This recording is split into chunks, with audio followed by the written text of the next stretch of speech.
Hard work, work. There you go. Hard work, work. Everybody doing it right. Hard work, work. Hard work. That's what I say. Hard work, work. Hard work. Earn more pay. Hard work, work. Hard work. Do it every day. Hard work, work. Get up out of 2:45. Hard work, work. Let me go and earn my pay. Hard work, work. Put the boots on and lace them up. Hard work, work. Another day to work. Hard work, hard work. That's what they say. Hard work, hard work. I earn my pay. Hard work, work. Attention in the talk. What's going on, you beautiful sons of bitches? This is the talk. I'm Sleeveless Mike. The man in the middle is Evo. And to the far right, we got Coop. As always, gentlemen, it's been a long time, but we are back. I'm ready to rock an episode of the talk. Guys, how we doing? Doing good, man. It is May. It has been a while since we've done one of these, but we're finally getting to summertime here. I'm happy. Finally, yes. And it's starting to get a little hotter down here in Alabama and humid. This might be my last garage post, but my whiskey room is coming along finally. So Nice. the wife's getting a little happier about that. So Not to have like a construction project in the house going on. yeah, for the last 2 years. Yeah, we are still doing cabinets here, but we did finally get fence put in.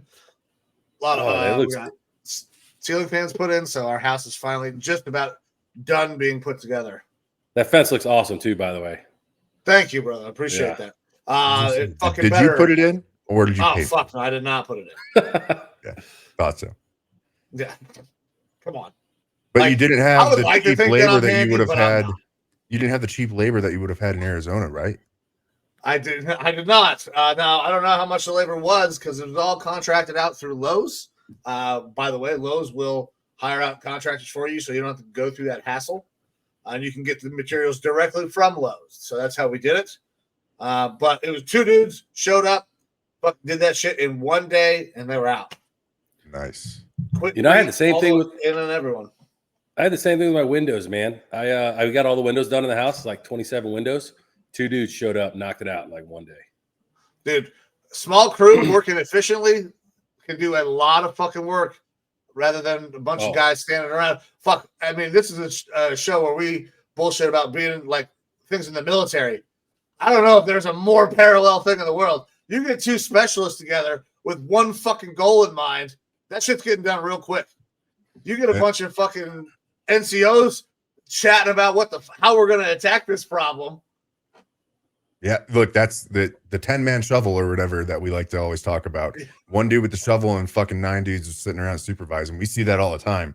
But you set some willing individuals to task. Normally they can knock that shit out pretty quick. So that's a good deal. I think Goose, old Bobber Goblin, friend of the show, had some Amish people down here put up fences for him, and it was the same. It was a dad and his son, and they came and knocked the shit out quick as hell. And he did like an acre or 2 acres or something like that. He had too. multiple acres, I believe. Yeah. But I mean, it was more simple fence than what you had, but still. Well, the ground ain't like it as out in Arizona though. Like out in Arizona, you dig a hole out here, so it's much softer, a lot easier to make happen. I imagine the same. Well, they came out here. They hit it with an auger. Every hole was augered. Hell yeah! So that shit was quick. I thought about putting a fence up over here, but it's so dang expensive. How much they try to charge for that stuff? Oh, it was crazy expensive, but also it was very weird to me when I got back to Ohio and nobody had a fence. I don't think there was that. That wasn't a thing in Arizona. Everybody has a fucking fence. Everything is quarantined off. Let's rephrase that. Everywhere. Everybody has a brick wall around their freaking property in Arizona. I think, honestly, someone told me it was because it was like a fire thing. Like fire marshal basically using brick walls instead of fences helps if there was a fire spread that it slows it down or stops it in that area. And that's why it probably helps prevent like all the snakes and shit from transiting as well to an extent. There's probably a lot of good reasoning behind it. I like it because it's private. I mean, like you get the big wood fences and stuff like that, but those are going to deteriorate and whatnot, and you got to repaint them all the time. These brick walls out here, I mean, maybe they're not your aesthetic, but you can tan your cojones out in the backyard without getting. Yeah, I've got tons of shrubbery out there too. So I mean, if someone decides to walk up to my fence line and peer over, they might catch something that they don't want to see. But yeah, I definitely do go out there sometimes in the buff, especially at night when the dog needs to wake me up, need to piss or something like that. That was very John Duttonish. When I got here, I was like, no, fuck that. We're getting a fence. This is America. We don't share land. Like, fucking, this is my shit. We got our new windows up. They took down all of our blinds. I don't know if I told you guys about this already. And we didn't replace them right away. Well, we still haven't really replaced them because we're trying to decide on how to go about that. But so for the longest time, though, we didn't have any curtains up or nothing in our bedroom. Like, it's kind of creepy actually for a little bit. I was just strutting around in my boxer, seeing right through my whole house. Yeah. Very nice. All right. Well, back for another episode of the Talk where we bullshit. Obviously, this is us bullshitting, getting back together and stuff. How you guys doing otherwise though? Any more updates from the RV rental and situations there, man? Yeah. How did all that go? Dude, honestly, after that last show we talked about it, like since then though, I haven't had any issues. I think I had another rental a couple weeks ago. I got some big ones coming up, which are pretty exciting, but we're also using it a lot this year. So we probably won't get as many rentals on it. And I'm in the middle of trying to secure a larger storage area. And if I can, we'll see about picking up a second one and seeing what that can do. Nice. Yeah. My mistake. Go ahead. I'm assuming you just used it because you went and did the most southern white thing possible with the Talladega. Yeah. We definitely took it down to Talladega. And that was amazing. It was a good time. And I mean, we've been to Talladega a few times now. This is the first time we took the RV. The last time we went, we actually rented it out to another couple to take to Talladega, and we tented it up. And that's the last time. I was like, nope, never again. It ain't even worth the money. Yeah. So, any good stories from while you were out there? I mean, any that are safe for public honestly, it stays pretty family friendly where we're at. We're not in like the free party campgrounds that are around it. We're actually right outside, I think turn 2 or turn 1. And I mean, honestly, by the time 11 o'clock hits, it dies down. We take Malachi and Sherlyn. So it's actually not too bad. You go into the infield though, it can get a little crazy, Yeah, you might see.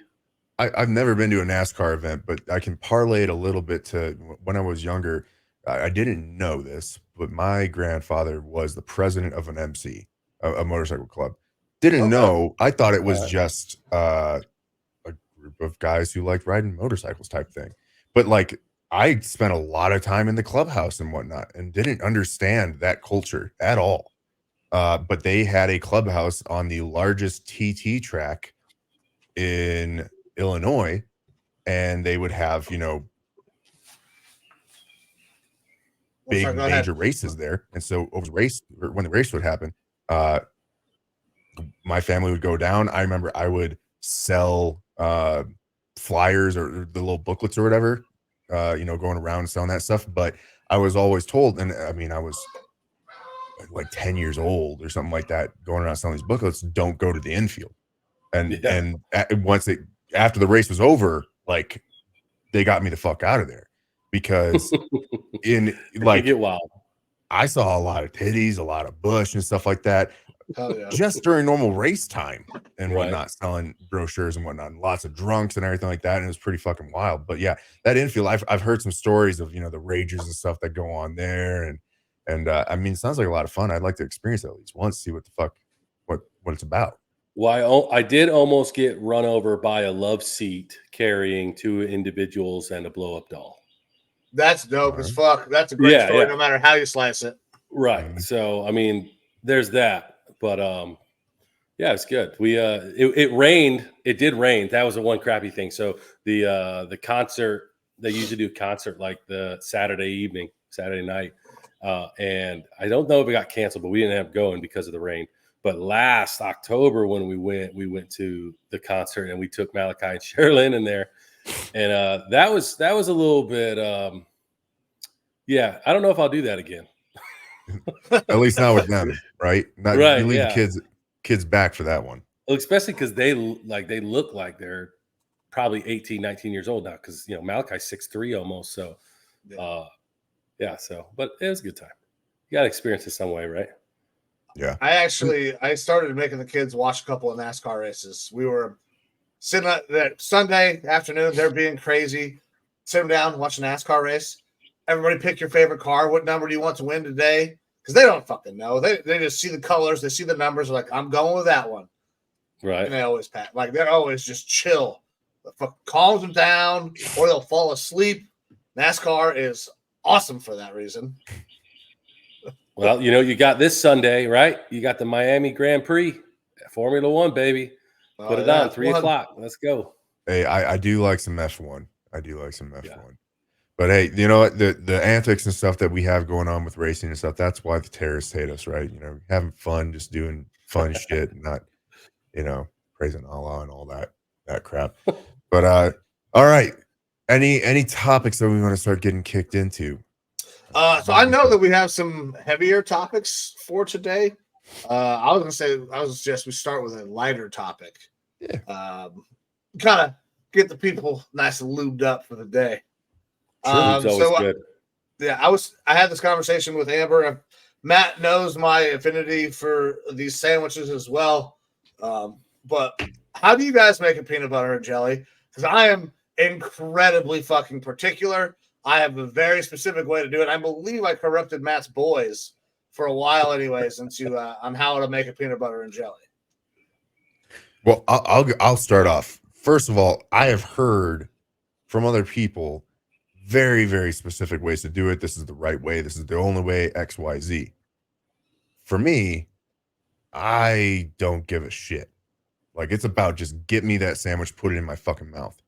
So when I make one, it's typically 2 slices of bread. I put the peanut butter on the other slice of bread that is now barren. I wipe the knife off to generally clean it, and then I put the jelly on. And then I slap it together and fucking eat it. But I have heard, former roommate told me, the correct way is you do peanut butter on both pieces of bread, and then you do the jelly in between, and that the peanut butter seals the jelly in between. And that's the way to do it. And it made zero difference to me whatsoever. So, well, the way that I start, something that I'm doing wrong. The first thing that I do when I'm about to make a peanut butter and jelly sandwich is I call Lacey out of the laundry room. I fucking knew it was coming. I say, hey. And I say, baby, I need a peanut butter and jelly. I'm just kidding. Daddy's hungry. Yeah. Well, one of these days, she's actually going to kill me after one of these shows. Yeah. Mm-hmm. You just have to pay attention to your life insurance policies, because I'm sure she handles all that stuff for you too. And it's been steadily going up. Just like, then your time is drawing near. Yeah. Right. No, honestly, first thing you do is you get the crunchy peanut butter out of the cupboard. All right. Crunchy. All right, here we go. Yeah. And then I am very similar. I mean, I don't mind too much. There's only a few things I care about. Crunchy peanut butter, and you got to have good, soft white bread. Like, I like multigrain bread, but when it comes to a peanut butter and jelly, it's got to be that Wonder Bread. You know what I mean? And then, same as you. Put that peanut butter on one side, nice and thick. The jelly has to be the same thickness, though, and you put that same thickness of jelly on the other side. Correct. To a perfect sandwich. You can't. I don't know if I could do peanut butter on both with jelly in the middle, unless you went super heavy with the jelly in the middle, because too much peanut butter, just a little, you like the 50-50 ratio, which I think you can achieve either way. Look, I'll say this. I'm a little bit more of a creamy man myself when it comes to peanut butter, but honestly, again, I do not care. I'm going to eat it. If anything, I go heavy on the jelly. Oh yeah. But a part of it is because I will eat peanut butter by the spoonful. So as I'm making the sandwich, there's a good chance that I'm eating a bunch of peanut butter in addition. Mid stroke, you're like, bread? I'll be like, oh, I just took a scoop of peanut butter out. That's a little bit too much. It's going in the mouth. It's not going back in the jar. And then I'll restart type thing. Are you guys going grape, strawberry, or a different type, like some sort of preserve? So personally, my absolute favorite is peach. Peach jelly or jam or whatever you'd classify. I don't know what the differences are between that, but some peachy chunks in it, peach jam or whatever it is. So good. But if not that, just straight grape is my favorite. I grew up on the grape. I have since gone more strawberry, but I think that is just because when we go to the store and buy stuff, I could care less again. And so whatever ends up in the cart ends up in the cart. So if the woman puts strawberry in there, cool, I'm down. Whatever. It's jelly. I'm happy with it. I haven't done the peach yet though. That would be interesting. Dude, peach is fire, dude. Like it's so Do you ever throw any other accoutrements in there like banana? So I don't, but Jackson, he peanut butter, banana, honey. That's that dude all day. No jelly. So for me, I always go strawberry. When I was a kid, we had nothing but grape. And the few times that we had strawberry, I thought it was a treat. I didn't know that they were the same fucking price. And then my parents just chose grape. So strawberry, I thought in my mind was like, man, balling on the PB&Js. So strawberry is my for sure always go to now because I thought it was a treat, and that has not changed in my mind. But the perfect peanut butter and jelly, you get 3 pieces of bread. Okay, creamy peanut butter, strawberry jam. Then you're going to flip that over, okay? However you're going to do it. But on the opposite side of the peanut butter goes more jelly. Like you're making a Big Mac. And then you're going to put peanut butter on that last piece of bread, and you're going to have it in a stack of 3. One of those peanut butters should be creamy. Has to be creamy. You can go both creamy, but for me, I go 1 creamy, 1 crunchy, all strawberry, 3 stack. That's the perfect peanut butter and jelly. I don't give a fuck what anybody else says. I could try that. I could probably get down on that. Lacey has been buying this artesian white bread that is super soft and fluffy, but it is kind of thick though. So y'all get you have too much fucking money, man. Like you get fancy with your shit. After the taffy comments before and stuff like that, like she's bougie as fuck. Oh yeah, you guys don't even. She's different now. She's different. She's bougie. I mean, I saw her standing right over there in the last couple months. She's really, yeah. She's actually putting up a backsplash in the RV right now. Oh, nice. Yeah, no, I saw her a couple months ago. Bougie as fuck. I mean, y'all were bougie before, but congratulations for doing well. Hell yeah, thank you. As far as your sandwich, Mike, it sounds great. I am so lazy when it comes to food, and maybe it's the reason why I have weight fluctuations out the fucking wazoo is because, like, I don't care if it tastes good. I want it in my mouth. Like those 99-cent Totino's pizzas, I fucking love them. I'll eat the shittiest pizza essentially because it's fucking good. Don't even give me on them. If I have stuff in the fridge, like leftovers, I'm too lazy to heat it up. I will just fucking eat it as is, even if it would be 10 times better warm. Like soup out of a can, never heat it up. I eat it straight out of the fucking can. That's fucking wild, bro. Dude, yeah, I don't know. Don't give a fuck. And I feel like that's why I do that one. It was like a successful thing in the military for me. Even condensed soup? Well, the only soup that I really ever have is like vegetable or something like that, or like some chunky vegetable, something like that. Chunky, like I literally will get the pull top ones and drink it on the go out of the fucking can. Evo, you're not in the army anymore. Stop eating fucking MREs. This was before the army, That's and I think this is part of my success in the military. Crack open a can of SpaghettiOs. Yeah, it's part of my success is that mealtime. I could give a fuck. Like if it's hot, like, hey, that's a benefit. But like MRE, I'm just gonna fucking eat whatever's in there. I don't care. Yeah, I'm not fat for no reason. You know what I mean? So like to go back to the peanut butter and jelly sandwich, Mike, that sounds fantastic. I am probably too lazy to take the time to do that. Like I will slap together whatever's quick and easy and fucking get it done my fat fucking gullet. that actually brings up a different thought in my head. What is, when you were younger? I don't know if you guys had the same experience as me, but I was really poor when we were growing up. Dude, I just told you I thought it. strawberry jelly was a fucking delicacy, like it was special.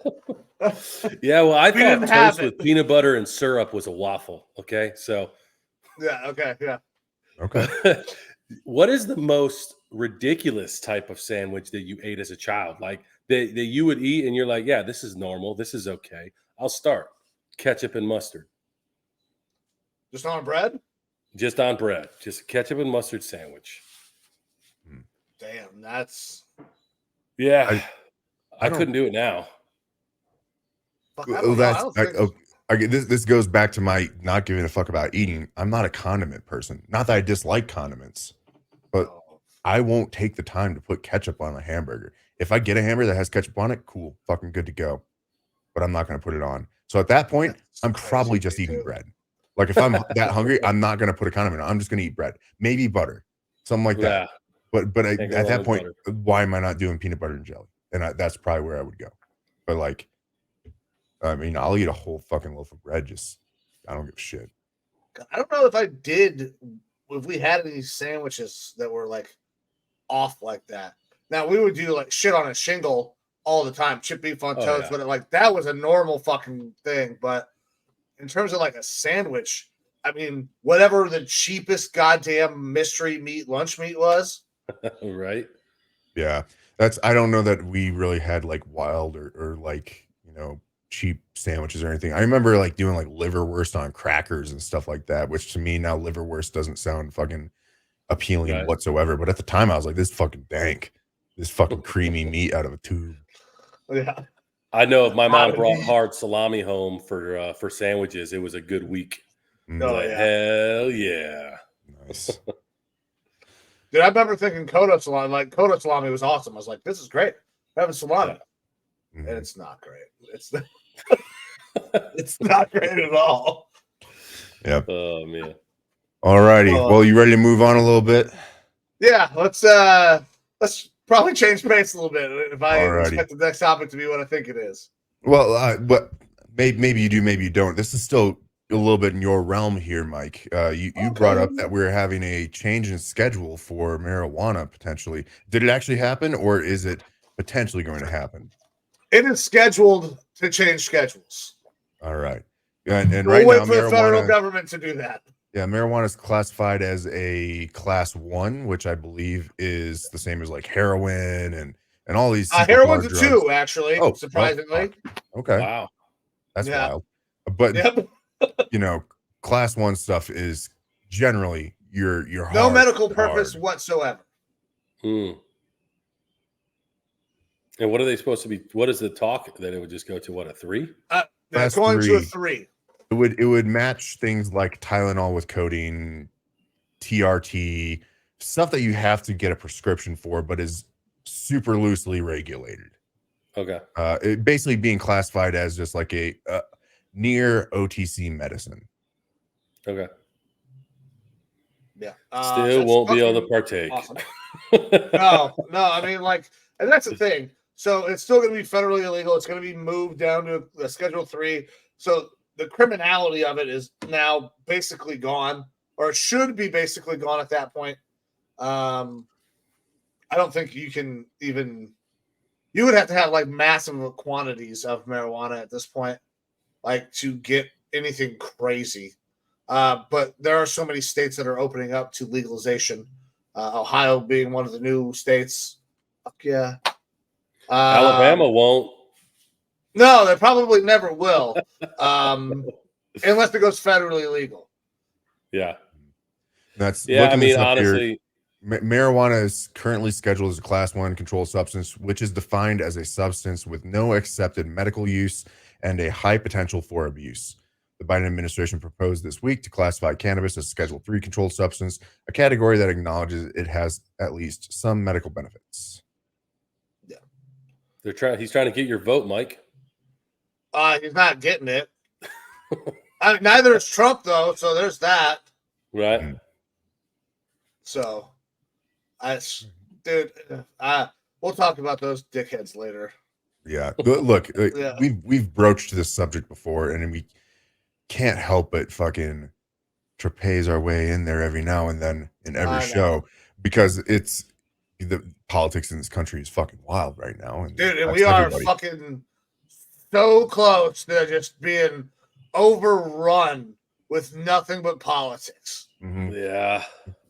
And it it's will like probably provide every facet of everything within our lives and communities is just, they just dig their teeth in because they want to, it's just manipulation, right? It's just mass manipulation of the people.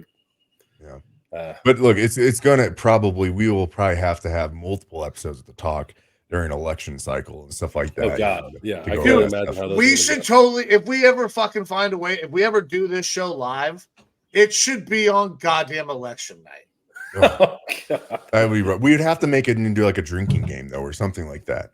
Yeah. Oh, we'd have to turn this into some sort of absolute shit show. Yeah.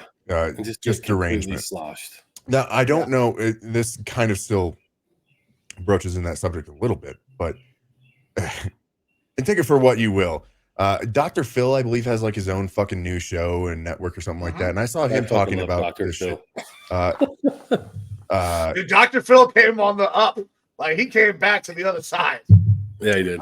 My understanding, according to what I saw from this, and again, this is zero research put in whatsoever, Trump is obviously facing multiple charges and stuff like that and having a court battle right now.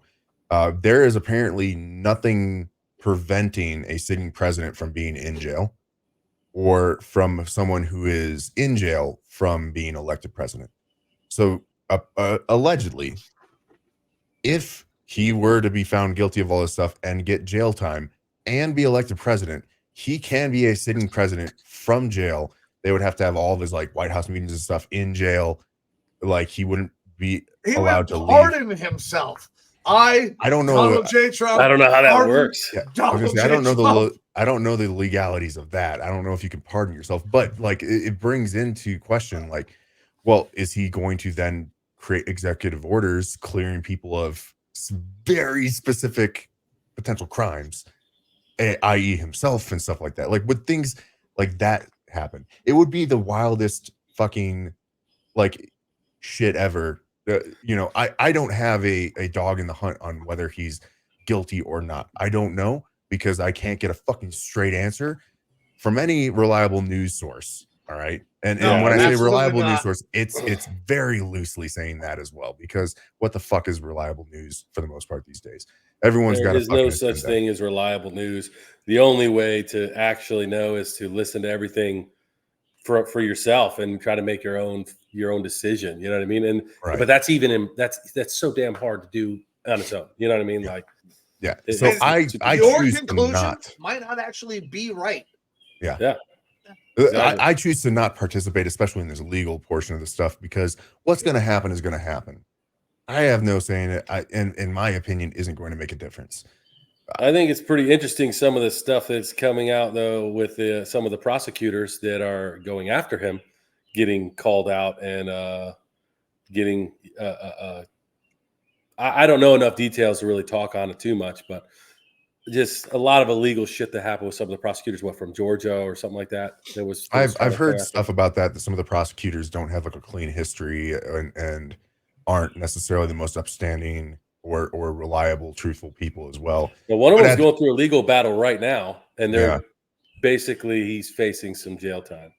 Yeah, which it brings the question, like, okay, where do we draw the line? Like, a person could be a salacious bad person, but if they're prosecuting for the correct reasons, doesn't make a difference. Or if they are correcting that, like, it obviously is going to question credibility regardless. But I don't know. Like I said, I generally try to take a step back from that, because it is not my purvey, and I'm not going to be one of those people that is so fucking hard dead set like he is guilty or he is not. And I know because I watch CNN or I watch Fox News.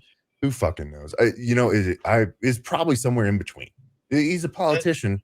I'm sure he's dirty to some extent, because what politician isn't? Fulton County, Georgia, by the way. That's where all that's going on. That entire situation has I mean, it was handled inappropriately by both sides. Well, yeah. And the way that, I mean, the judgment was outrageous. It didn't quite make sense. Then his responses obviously are not fucking helpful. And that's one of the reasons that people can't fucking stand him, is because he doesn't understand any tact whatsoever. No. But that's also why people love him, though.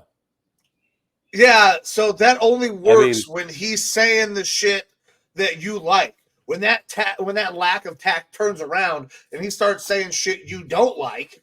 That's true. Like, yeah, there's definitely culty behaviors and stuff like that, though, as well. You know, people will just accept whatever he says, regardless of if it is with their moral values or not. Like, well, fucking Deus Trump said it. Like, I'm on type thing. But, you know, there's people kind of throw the subjectivity to all this stuff to the wayside when it comes to him. It's weird how it is so culty in some of the situations. I did see he had, you know, he's still going around campaigning and stuff like that. And I don't know if this was necessarily a recent one, but you know, they had the guy that was dressed up like in full American suit, Abe Lincoln looking shit. And the guy wanted his hat signed.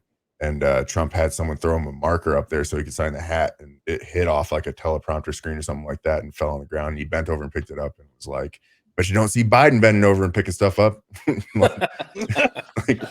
I thought was funny because it's true. That's a great line. Like, that's a great line. He'd be a great comedian if he, you know, wasn't a politician. Like, he just the shit he says is fucking wild. All I know is it's going to be one hell of an entertaining election year.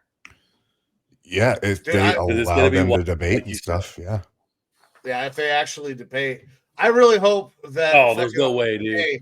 I really hope RFK gets to join the debates, because he's going to fuck this whole thing up. I want RFK in these debates so bad. He's my dude. I just wish his voice wasn't so fucked up, because it's so hard to, like, he is an intelligent person. I like hearing what he has to say, but I don't like listening to him talk. Yeah, it is difficult. Yeah, it's difficult to understand him, but no, is what it is. Like, I don't think that should factor in. Look, if they don't let Trump, of course not. fucking of course not. debate, he's just gonna put his own shit out. Yeah, dude, and he has no problem fucking just dropping. He's basically dropping mixtapes better than fucking rappers are dropping mixtapes at this point. Like, he's putting out some crazy content. Yeah. But yeah, we're going to be getting into a super politicized, hypercharged fucking situation here very shortly again. Hell yeah. It is entertaining to watch from afar, except for we aren't afar. We are in the fucking middle of it, because this is America. America. But speaking that's why we get fences. We don't fucking share land, guys. Right. But we can't have fences on the border. That would be racist. So, and it's also okay. We don't need to get into that, but it's also funny how Biden has flip-flopped on that one fucking real hard. Yeah, it's true. Recently. I mean, you can only say it for so long before you realize, okay, we really do need to do something about this. Yeah. Fine, man. What are you talking about, man?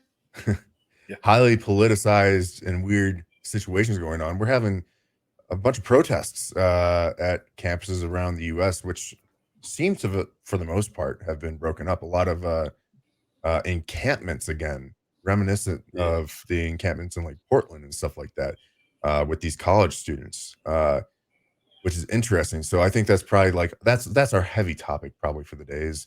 We have pro-Palestinian protests / encampments popping up across the U.S. What are your guys' thoughts on these? Listen, I'm going to say this. At some point, somebody's probably going to see this and they're going to get pissed. I don't really truthfully care, because I still stand with fucking Israel. Like, are they the nice guys? No. Have they broken any international laws as it pertains to fucking war or combat? No. They're just not playing by a very nice set of rules like we did after about the first 6 to 8 months of the initial invasion, because we were smoking people just fucking like that. So I don't. Now, Obviously, it's a very pro-Israel stance. The Palestinian thing, I have my own take that these, like, they could have had a country twice, but their hatred kept them from that. It's continuing to grow. Again, this massive hatred, these protests are not doing what their intent is. What they're doing is fucking alienating Jewish students on campuses, calling them Zionists and demanding they be kicked off campus. These fucking people are scumbags. Yeah. Okay, now somebody else maybe pull me back in, because it's disgusting what these people are doing. That's kind of where I'm at. Is I'm pro-Israel as well. War is hell. War never changes. Fallout reference there. But like it's not meant to be fun. At the end of the day, look, is Israel clean? No. Like, there's shit going on that's not good, sure. But their country was attacked. If we were put into the same scenario where we were attacked, we would be out for blood. Like, we would lay the hammer like we did after 9/11. Literally torched 2 civilian cities because Japan fucked with our boats. Yeah, that's true. Like, this is, and you know, and the thing is, there's a lot of hatred towards the Israelis for this. That fucking, it bothers me because people don't like, are Palestinians necessarily the problem? Not completely. They're almost like caught in between. It's Hamas and the zealotry behind that. But like Mike kind of brought up, there has been 2-state solutions that have been put out there. Now, not all of them are necessarily favorable for Palestine, but there has been solutions. There have been opportunities for peace. I think it was 2006. The IDF, Israeli Defense Force, went and forcibly removed all Israelis from Gaza and West Bank, and gave it to the Palestinians and stuff like that. But people are trying to parlay this into there's a genocide going on. There isn't a genocide. They're not trying to eradicate war is Palestinians. war. And they're trying to. The sad part is go against Hamas. Right. The sad part is that the all these kids, because they're kids at these schools, it's a fad to them. They don't understand what war is. They can't even fathom the reality that is Israel and Gaza, or Israel and Palestine going at it. You know what I mean? And obviously, I sit with a stance of how you guys kind of sit too with that.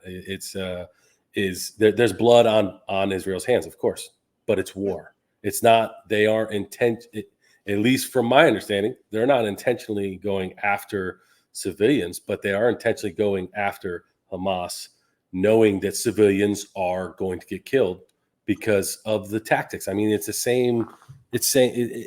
similar tactics that we deal with, in Afghanistan and Iraq back in our time frames. You don't know necessarily who they are. They should be identifying themselves, right? If we're trying to do a proper follow all the rules of war and all that, I mean, Hamas should be identifying themselves as soldiers. You know what I mean? Like, so to mitigate these, but no, they're using it to their advantage. But none of that is even the problem with what's going on in these campuses. What's going on in these campuses is these kids think that it's cool to rally for this and be different and be, I'm pro-Palestine and we're going to protest. We're going to do these sit-ins and it's okay for me to tell you to get off the campus because you're Jewish because that's just our stance right now. And they can't even see what they're actually advocating for. It feels like something that it feels like it is. It feels like something that maybe 5-10 years from now, they will probably be embarrassed by. I think I can speak for all of us. When we were younger, we did stuff that we thought was right, and we are later embarrassed by. And it takes having some life lessons and culturing to figure this shit out. All right. But if you look at this picture that I have up here, this is a lot of kids playing make-believe.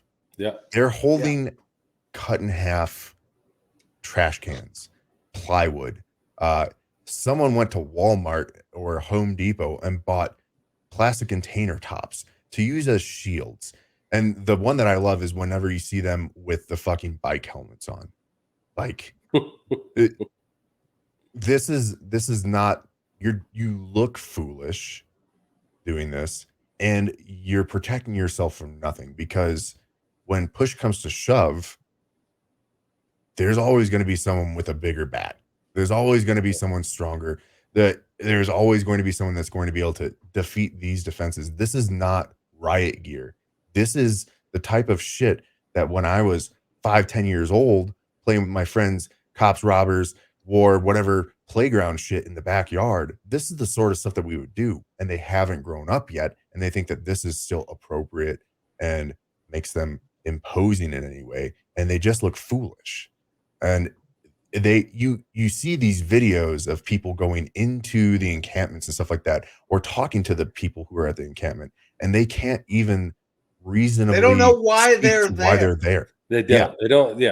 They say we're there against Israel, we're pro-Palestine, we think the university needs to divest itself from pro-Israeli stances and stuff like that. But, and look, I'll say this too, I am all for peaceful protest. I think that is a great thing for this country. The encampment stuff doesn't make sense to me, because all you are doing is causing issues for other people. It creates aggressive situations, and it denigrates your cause. It makes people dislike your cause. You could be there for the most positive thing, and people are like, you are now imposing on my daily life, my daily routine, things like that.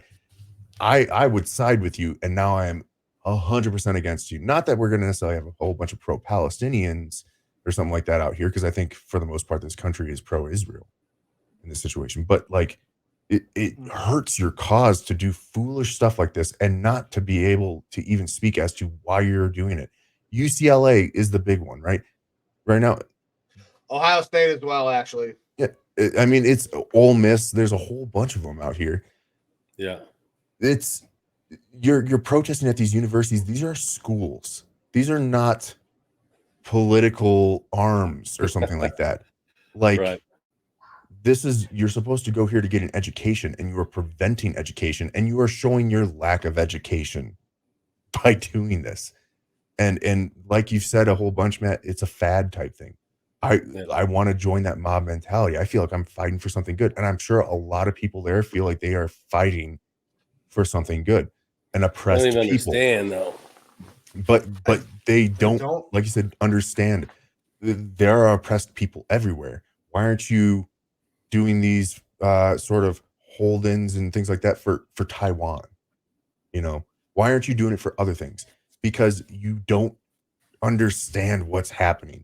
It's just the mob mentality. You enjoy doing it. People like to say that there's a genocide going on in Palestine right now, right? And are people dying? Yes. Is it a genocide? No.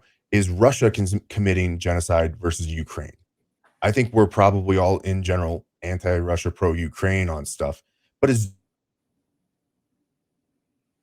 Russia doing a genocide against Ukraine? They are doing a military operation or whatever, but they're not there to kill Ukrainians. They're there to take land. Yeah. Right. But it's the same shit that's happening. Civilian populace is dying. Ukrainians are dying. But it's not a Ukrainian genocide. All of these other countries are just not using fucking kid gloves. What the United States did for 20 fucking years in the Middle East was go in there, try to use their kid gloves, because our intent was to win what? Not a war. We were winning hearts and minds. That we were literally briefed that information. We were winning hearts and minds. So we were not willing to go in and allow fucking civilian casualties. We were not taking collateral damage. We were not going to do that because we were trying to win hearts and minds. Well, guess what? 20 years later, a lot of people learned you can't win a fucking war on hearts and minds. Right. You win a war in blood, and it sucks, but that's how you win a fucking war. So kinda Russia is doing that. Fucking Israel is doing that. That is what is happening. They're not committing genocides. They're doing military operations, and they're not using the kid gloves that Americans saw us use for 20 fucking years in the Middle East. Look, Palestine elected Hamas as its government. Yeah. Hamas, that body carried out the attacks on Israel. There are repercussions. There are going to be repercussions for your actions.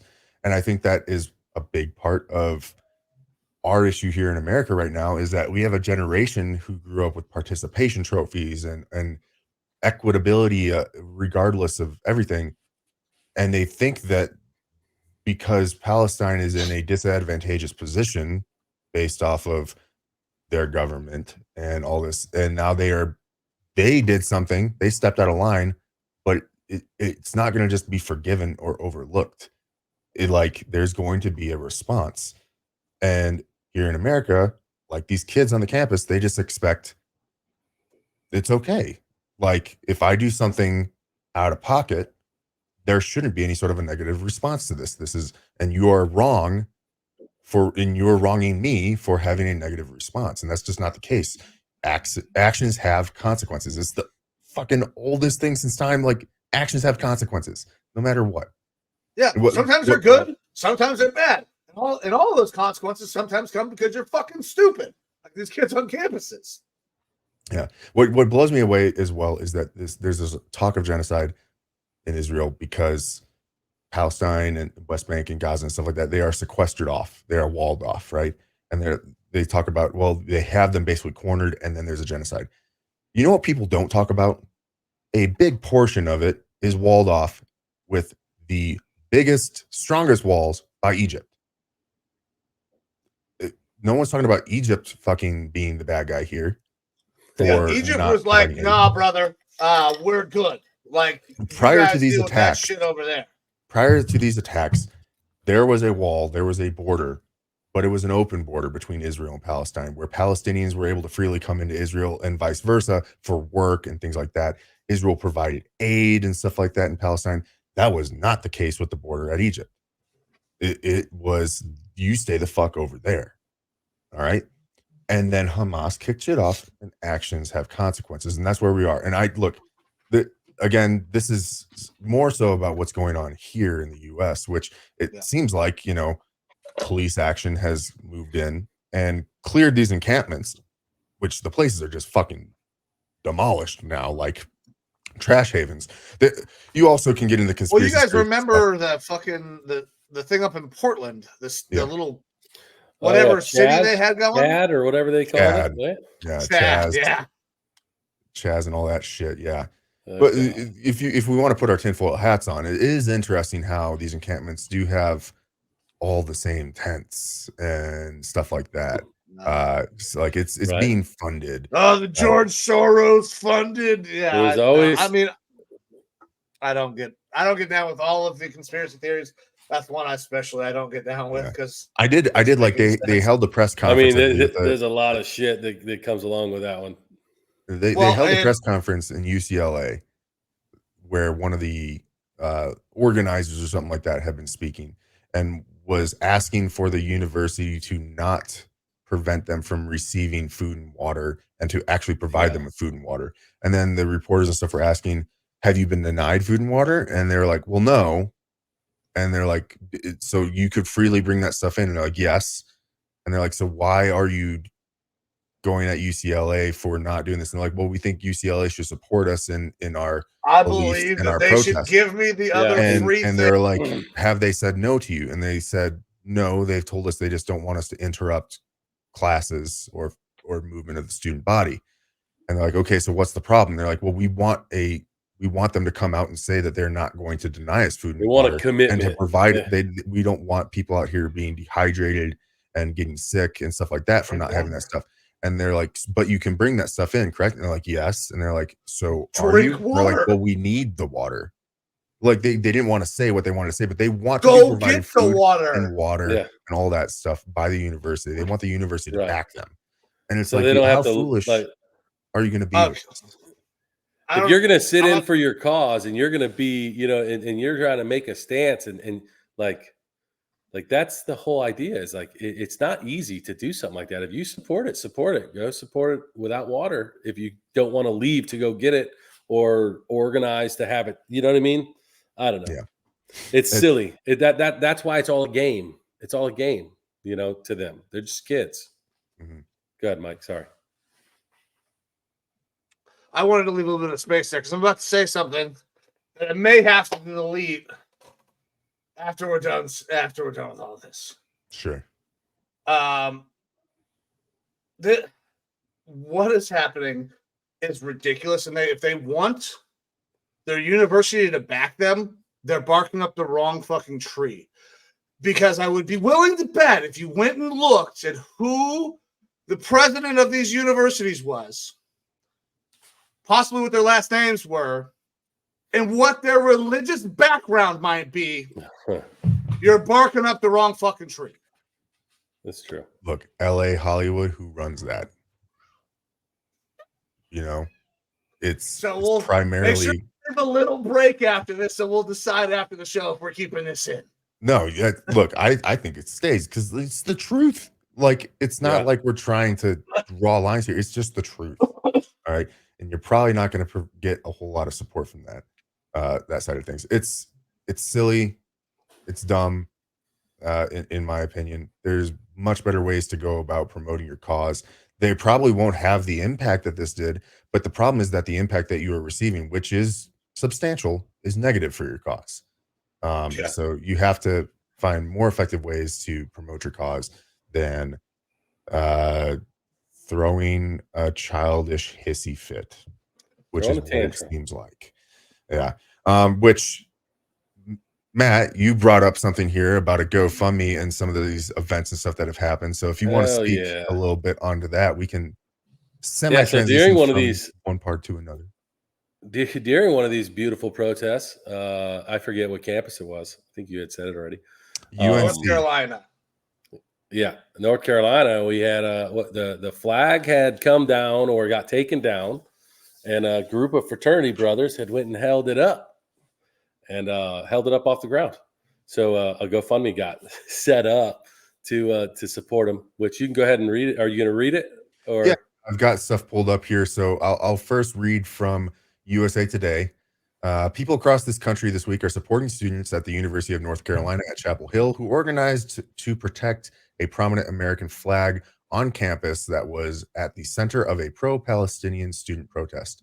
A GoFundMe launched to reward fraternity members who guarded the flag has so far raised more than $500,000 to honor these students' patriotism, according to their GoFundMe page. Fraternity members who spoke with USA Today said that they intend to use the money that they might receive to support charities aligned with their beliefs, including support for Israel. And then if we jump over to the GoFundMe page, which is more the fun part here, as of now, I believe it is shut down where, organizer has currently disabled new donations to this fundraiser. It raised $516,647. And the original post reads as such. Commie losers across the country have invaded college campuses to make dumb demands of weak university administrators.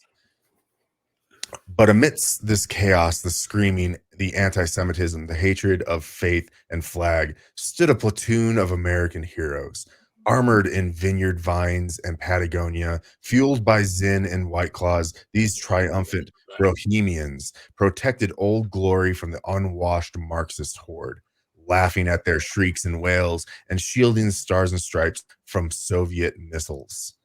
These boys, no men of the UNC frats, gave the best to America, and now they deserve the best. Help us raise funds to throw these frats the party they deserve, a party worthwhile of the boat-shoed proletariat who did their country proud.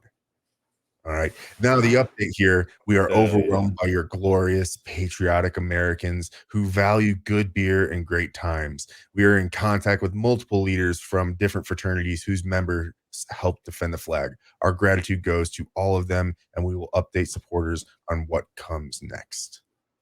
Hell yeah. Yeah. So essentially, I mean, they talk that they're going to, they clearly probably didn't plan on it going like this and getting this much money, but and they're gonna put some money towards some of the charities I think that those fraternities are tied to, because a lot of fraternities are tied to a lot of charities and different events like that to support the local community and so on and so forth. But they are planning an epic party as well. I heard that they've already hired a party planner, and they're trying to put something in the works for after finals and everything like that. But yeah, I think we should get some tickets for it and raffle them off. Yeah, I want to go to this party. So obviously they're going to go. Some of this money's going to charity, but could you imagine a $500,000 frat party? Look, that would be. I remember being in college and going to frat parties and stuff like that, or even just non-frat parties. Just college students who don't have a lot of money are crafty. They find ways. You can throw a fucking great party together in like $40. Yeah, right. Like cheap liquor and some glow sticks, and you've got a fucking rager. You know, yes, right. So $500,000. We can even say we'll just $250,000 because maybe they donate a healthy portion of it. That's still nuts. You're probably able to, especially you're booking a band because sure, it is right? patriotism. You probably get Kid Rock there to do a live show and stuff like that. You know, you get sponsored. I could definitely see that. Yeah, we should petition Kid Rock to go. Look, we spoke a little bit before this. I wouldn't be surprised if the party happens if they get some celebrity appearances, like one Donald J. Trump or Kid Rock or something like that. You know, some of these super pro America. I was actually thinking that there might be different groups that different groups of guys. They'll like different things. I heard of this band, Dracula. Can't remember. Some with vampires. Yeah, everywhere. Some vampire bands. Vampires are everywhere. They are. Yeah, I don't fucking. Whoever they get, I'm sure it's going to be fantastic. That would be funny. Well, if you wanted to donate to that GoFundMe, unfortunately, it's shut down. But if you are close to UNC Chapel Hill area, just keep tabs on this. Maybe you'll have an opportunity to go bro down and have a fun at a rager. Dude, I would last 20 minutes at a fucking $250,000 frat party. Dude, like, all right, get the fuck out of here. You guys drive me crazy. We're too old for this shit. Yeah, we were way too old for that loud, shit. Yeah. Yeah, I have really, really settled into my old age for sure. I'm currently trying to get unfat, which is why I'm drinking water and not whiskey tonight. But hey, I've been on carnivore for just over a month. Dude, how are you liking it? I dropped weight. I feel great. I broke for the NFL draft and ate 1.5 pizzas and drank 8 beers. How'd that feel? Surprisingly fantastic the next day. I expected to feel like shit, and I was good to go. I took the day off of work just in case, but went to the gym and everything afterwards. I felt great that day and still lost weight, so it was good. But yeah, like in like a month, I'm down like 26 pounds. I'm looking lean cut, ready to fuck. Nice. That's awesome, dude. It's going really well. But yeah, once you start getting into these mid 30 ages, you got to start actively pursuing healthier options in your life and whatnot. And yeah, things take a toll on you. And yeah, for sure. Right. All right, fellas. We got anything else to go over in this episode of the talk? Ooh, I don't know, man. I think we hit on quite a bit of shit. Matt, you got anything else? No, I think that's about it, man. All righty. Well, someone take us out.